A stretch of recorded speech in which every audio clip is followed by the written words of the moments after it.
বিয়ের জন্য তোমাদের উপর হারাম করে দেয়া হয়েছে তোমাদের মা, তোমাদের মেয়ে, তোমাদের বোন, তোমাদের ফুপু, তোমাদের খালা, ভাইদের মেয়ে, বোনদের মেয়ে।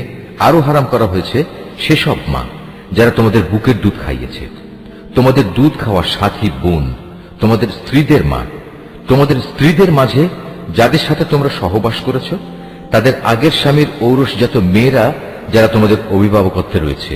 অবশ্য যদি তাদের সাথে তোমাদের শুধু বিয়ে হয়ে থাকে কিন্তু তোমরা কখনো তাদের সাথে সহবাস করোনি, তাহলে তাদের আগের স্বামীর মেয়েদের বিয়ে করায় তোমাদের জন্য কোনো দোষ নেই।